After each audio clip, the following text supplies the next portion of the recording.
fellow companion warriors used the compass to lop off the arm of the Persian who was attacking him, putting him in a rather difficult situation to continue his attack. So Alexander was saved. But they can very easily do a lot of damage. They're short, but they have a point of balance which is quite far forward, so they are very effective cutting weapons. The third type of weapon we see, more particularly with the Spartans, is a shorter form of the Xyphos, about 30 centimetres long, almost like a large knife. Now, the Spartans were known as being very efficient warriors, very well-trained warriors. You might ask, why do they need us? Why do they want a sword so short? It's because they were trained to get up close and personal in battle.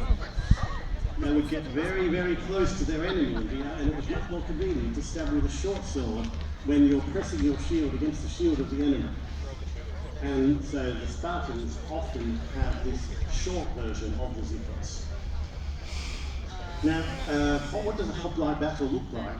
Well, typically you would have your hoplites, as I said, in a row, ranked up against a similar row of hoplites, pressing against each other, a little bit like a rugby scrum, except that you also have spears. And so the front rank would be pressing against each other,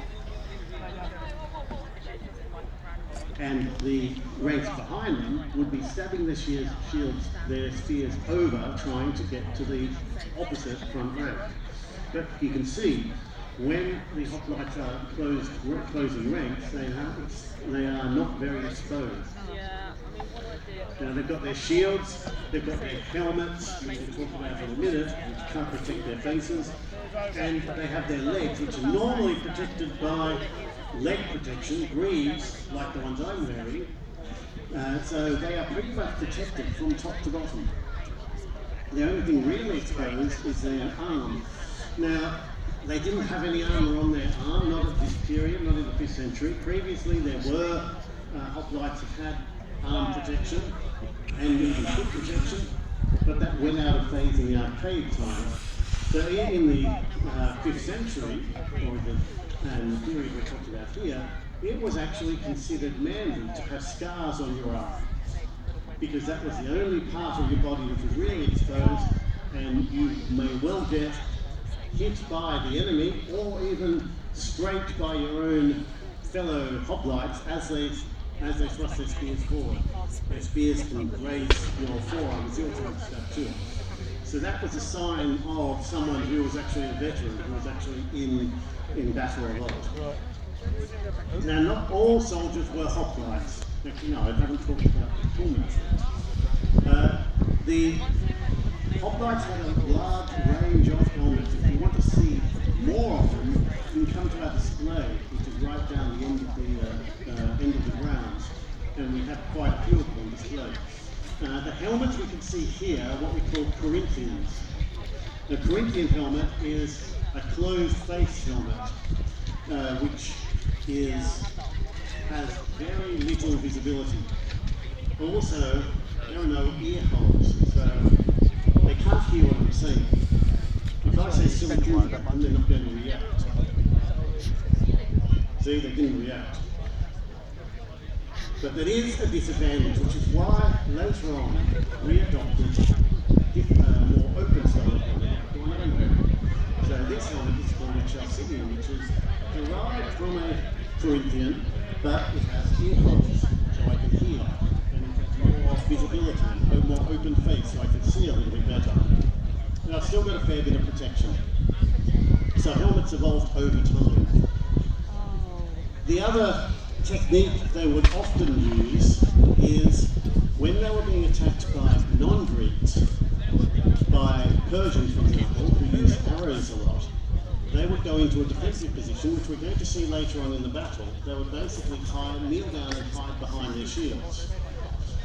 And this made them virtually vulnerable to missile attacks. But even without kneeling down, it was very hard to get to them with missiles. At the Battle of Marathon, the Persians, who were renowned archers, shot huge volleys of arrows at the advancing Athenians, spears basically just ran through them. Now we're going to have a look at the other types of warriors that were on the fields. Not everyone was a hoplite. Sometimes you were in a city, you had to fight, but you didn't have enough money. So you would go out with your normal hunting gear. A javelin that you could chase and kill rabbits or deer with, and you'd make a sling to throw rocks, and you would make a small light shield to defend yourself against other people throwing rocks or javelins at you. These are called pelters because they pelt things at people. And there were a large number of pelters in the army, both on the Greek side, but also on the Persian side, or any of the non-Greeks. The Greeks called anyone who was not a Greek a barbarian. That is the definition of the word barbarian. A barbarian is someone who doesn't speak Greek. Because they just say ba ba ba, can't understand what they're saying, so they're barbarians. So everyone who is not a Greek-speaking person is a barbarian. So this includes Persians who had a very sophisticated and evolved civilization, but the Greeks would call them barbarians anyway. The next barbarian we're going to see is a Scythian. Now Scythians are an interesting people. They lived in the steppes of Asia, Ukraine, up north, a fair bit north of, around the Black Sea, north of, very, very far north of Greece. They were horse people, and the Greeks came across them a few times, but they found them quite fascinating because the women fought. The women were equally able to fight just like the men. They were horseback warriors generally, and they were very good archers. So their speciality was, well, they didn't just use arrows, but they used a lot of arrows. You do see them fighting as well with swords. You can see the fairly different clothing on our Scythian compared to our hoplites. Our hoplites have, well, they have this armour that we've seen already. On their body, they're protected by what's called a winothorax, which is a piece of body armour made of leather and linen, sometimes covered with partially or completely with scales for more protection. So all over their body, they are well protected. A Scythian, on the other hand, basically has pyjamas and a vest. No armour as such.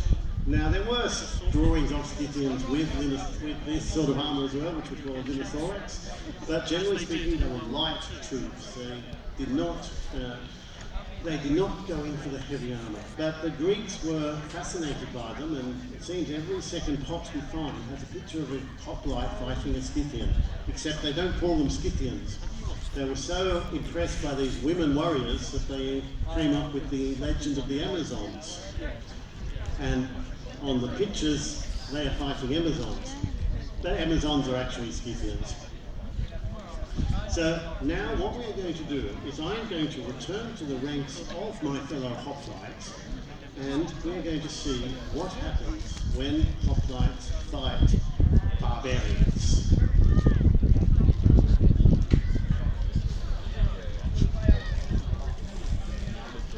Okay people, pick your side. Are you with the Persians or are you with the hoplites? Personally, I'm the hoplites.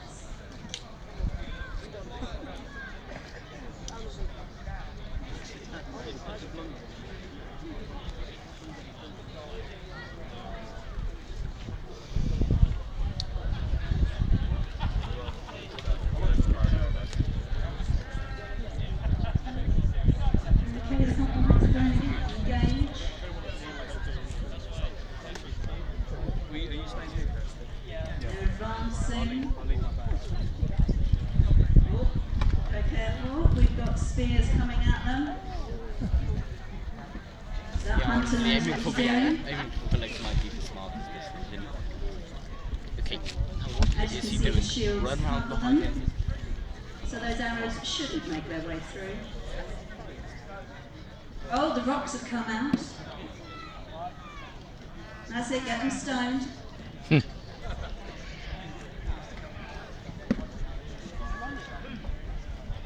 moving forwards. Drive them back. Scare them off.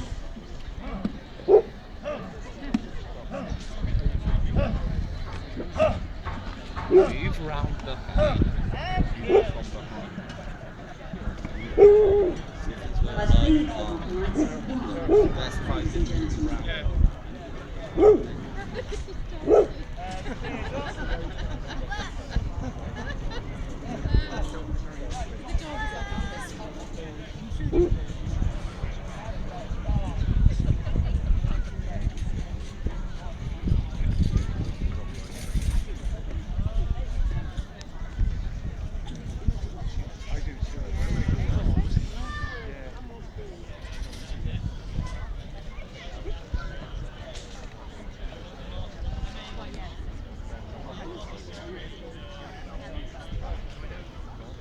As you can see, the Hoplites would have looked amazing if the sun unfortunately did not have that today.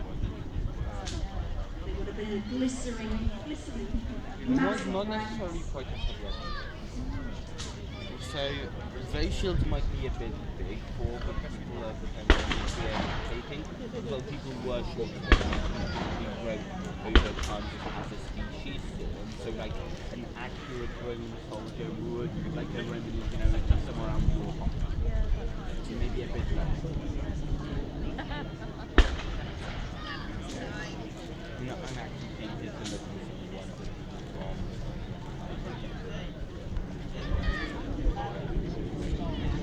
good to see the Vikings on view, everyone. Ladies and gentlemen, association, and we are expanding to see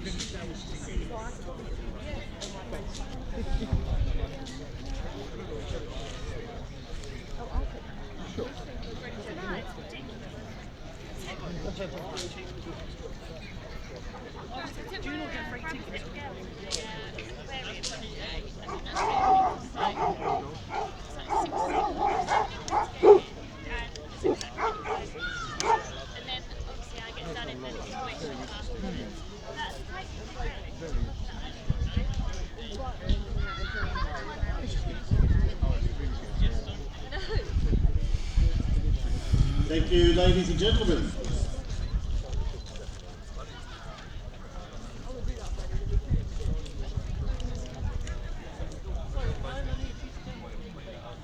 So